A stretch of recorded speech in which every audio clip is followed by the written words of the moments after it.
You don't have what it takes to get to the next level. I said it on purpose. I want you to hear it. What do you have to say about that? All right. That's it. That's it? All right. That's it. Capitalizes, and a valiant effort falls short. 100-93. Houston moving on to the Western Conference semis. The Nuggets come up with a defensive play. Murray. They missed the layup. Gobert got it. Mitchell hanging at the other end. 2 seconds to go for the win. And it rims out. Denver hangs on.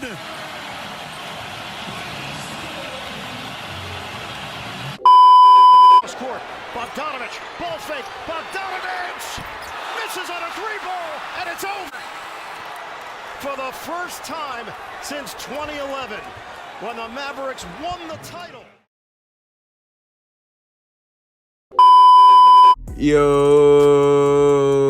what's good with y'all, man? Welcome back to the channel, bro. It's for Real Hoops, and we about to be talking about some hoops, man. You feel me? Before we get into this video, I do want to invite you guys to leave a like on the video if you do so happen to enjoy it, and subscribe to the channel as well for more basketball shit. You feel me? Now, without further ado, let's get further into the topic of this video, which y'all see the title, man. It's about Donovan Mitchell. And as we know, the Utah Jazz are trying to ship him away. Now, they did recently trade Rudy Gobert to the Minnesota Timberwolves about a month ago for Patrick Beverley, Malik Beasley, 4 first-round picks, and also getting Walker Kessler. With the all-star duo of Donovan Mitchell and Rudy Gobert failing to really be true competitors in the NBA Western Conference playoffs, the team is looking to shift their direction into building more for their future and taking a step in the rebuild direction. But with Donovan Mitchell being 25 years old and with his contract having another 3-4 years on it, it does keep the team in a position where they know they can trade him and get value from him, but they're not in a rush too. Donovan Mitchell, being one of the better two guards in the league, can seamlessly fit into so many different organizations. But with his $30 million contract ranging over the next 4 years, with that being said, it would have to be a team that has enough salary cap to contain the young star and also being willing to sacrifice several of their future draft picks to acquire him. And as we've seen what the Nets are requiring for Kevin Durant, obviously Mitchell is not a Kevin Durant level player, but he is an all-star in this league, and also considering what the Wolves traded for Rudy Gobert only sets the bargain even higher for Donovan Mitchell, who was viewed as the best player on that team. Now, the potential and most favorite suitors to get Donovan Mitchell right now is the Knicks and Miami. And as of late, according to reports, it doesn't seem like the trade talks have been very progressive. With Donovan Mitchell being born and raised in Elmsford, New York, and also his dad having ties to the Mets organization for the past 2 decades, the New York Knicks have been heavily trying to acquire Donovan Mitchell, as the franchise has long awaited to acquire a all-star guard in his prime to bring more of a winning culture to the New York franchise and to make them at least more competitive in the Eastern Conference. And even though Utah didn't see the most playoff success with Donovan Mitchell being the leading helm of the team in the past 5 years, he's been a straight 20-plus point scorer for them in every single season, and he's led them to one of the best regular season records in franchise history, last season being the #1 seed in the West. And yes, he's had some early playoff round exits, but let's not forget that this man is an all-star level player throughout the regular season and even upgrades his performance throughout the playoffs, becoming an all-time great scorer. In Donovan Mitchell's first playoff game, not only did he score 27 points and had 10 rebounds in his debut, but he also proceeded to eliminate the all-star duo in OKC at the time, which was Paul George and Russell Westbrook in both of their primes, in 6 games. And not to mention, in the final game of that series, he scored 13 of his 28 points in that fourth quarter, proceeding and carrying the Jazz out of the first round in that year. Then, in his third season, he averages 36 points in the series against the Denver Nuggets. That series where him and Jamal Murray was just trading 50-point games like they were nothing. Mitchell with a true shooting percentage of 70% and 50% from beyond the arc on 9 3-point attempts. Yes, they lost a 3-1 lead to Denver, but that series gets often overshadowed, even though it was one of the greatest playoff duels in history, as Mitchell and Murray were both putting up historical scoring outputs on insane efficiency. Their offense was heavily reliant on Donovan Mitchell's scoring output, and whenever he was on the bench, their offense would clearly suffer, as he had a plus 38 plus minus in that series, although he wasn't negative for them on the defensive end. And this isn't to short anything that Jamal Murray had throughout that series, because obviously he had himself a fantastic series as well.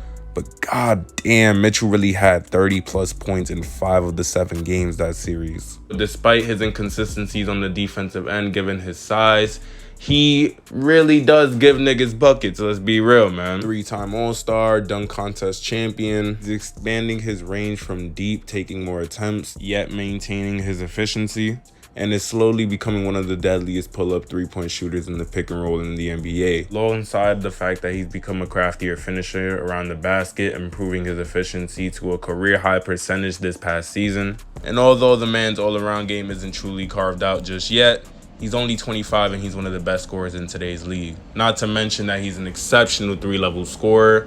And if he was to be put in a position where he was traded to the Knicks, I know for a fact he would definitely make them playoff contenders. If he was to be put in Miami, not only would it provide Miami with another elite level shot creator, which they've been desperately needing in late game situations in the playoffs outside of Jimmy Butler, but it would also give them another offensive player that draws a lot of attention when driving to the basket to also kick out to some of the three-point shooters in Miami's offense. Assuming that Miami keeps the trio of Jimmy Butler, Bam, and Donovan if they was to get him, this provides Bam Adebayo with another pick-and-roll partner.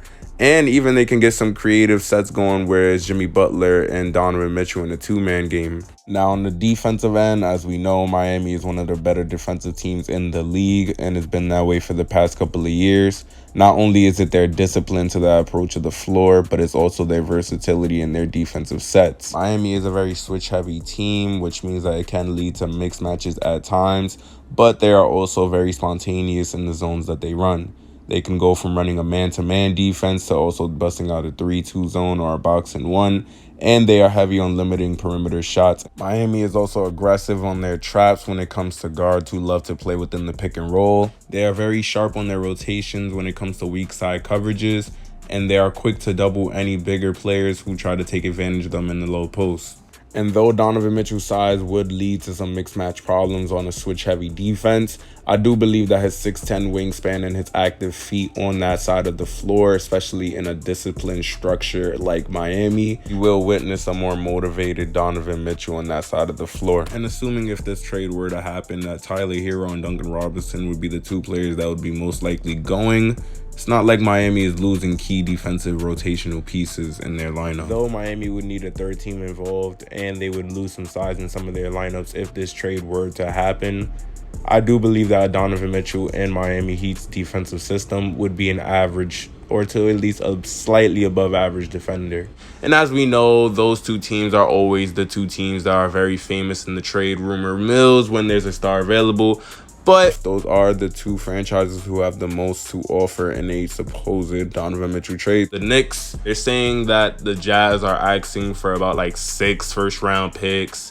And they're asking for Quentin Grimes, Obi Toppin, Emmanuel Quickly. Basically for the Knicks to just throw away their whole future and depth for Donovan Mitchell. But in a trade like that where you keep RJ Barrett, Julius Randle, having just signed Jalen Brunson this offseason, and just insert another key rotational piece they would keep that wouldn't be involved in the trade. I mean, would this really be enough for the Knicks to be taken seriously enough to make the finals? No. But will they become a more entertaining team to watch?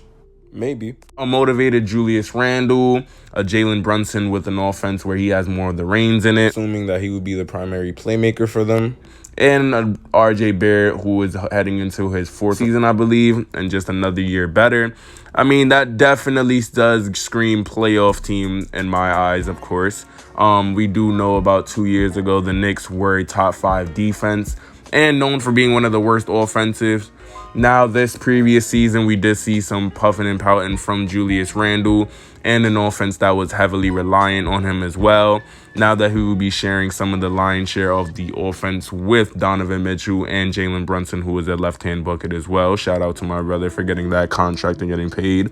I do believe that this would not only heavily help the Knicks offense especially if Tom Thibodeau plays his cards right in terms of his rotations and whoever they acquire for their bench. But on the defensive end, again, if we see more of a motivated Donovan Mitchell on that floor, I do believe that he will be able to give some smaller guards on the perimeter some trouble, depending on his effort level, especially because Donovan Mitchell has such a natural low center of gravity when shifting his feet laterally. So I do believe it helps him in being more effective in guarding pick and roll situations and fighting through weak screens. Now, because Donovan Mitchell stands at 6'1" and can often be abused in mixed matches, I do believe that he would thrive best in a defensive system with multiple versatile, switching, tall, lengthy wing players. But again, Tom Thibodeau is a defensive-minded coach, and I do believe that he would have Donovan Mitchell very disciplined on that end of the floor. It would just depend on the roster and the help he has on that side as well. Although the Knicks did lose one of their better defenders in Nerlens Noel recently, they did re-sign Mitch Robinson to a 4-year deal. And they also did acquire Cam Reddish around the trade deadline, who shows some potential in that end of the floor as well. RJ can give his effort on that side of the floor and has shown signs of being an effective 3-and-D player at times. Towards the end of last season, was showing signs of becoming a better all-around player, showing improvements in his passing abilities, his ball handling abilities. One of Bear's main concerns is really just developing the consistency of his mid-range shot. Julius Randle's a bit more inconsistent, but he has his moments as well, and Jalen Brunson as well with his size. That would contribute to being one of the smaller backcourts in the league if they was to play together. But if they both just giving their all-out effort on that side of the floor, I do believe that they won't be no blowovers on the defensive end. And they recently signed Mitch Robinson to a 4-year, $60 million extension.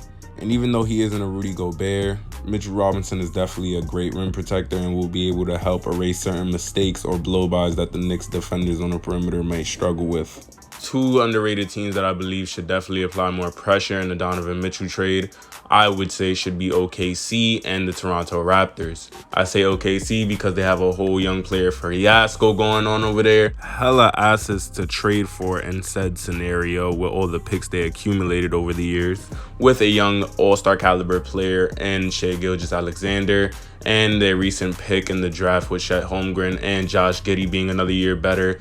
Luguentz Dort showing that he can be a solidified 3-and-D player in today's league. I just believe that Donovan Mitchell will be able to provide them with a semi-veteran presence. And even though he's only 25 years old with 5 years of playoff experience, he still has enough experience in the NBA than more than half of their roster to help groom and help those young players actually be somewhat competitive in the Western Conference. But of course, they're in a rebuilding stage as well, and I could see how it would be debatable for them to really acquire such a star. But again, with their plentiful amount of picks and along with their handful of young players, I would not be surprised if OKC was able to put together a trade for Donovan Mitchell and give exactly what Utah is looking for in a trade, which is building their future. As for the Toronto Raptors, they're saying Masai Ujiri is not looking that interested in some of the trade offers that the Utah Jazz are willing to accept for Donovan. And when it comes to a team like Toronto, given their success over the past couple of years, their picks probably won't be as much of value in a trade for Donovan Mitchell.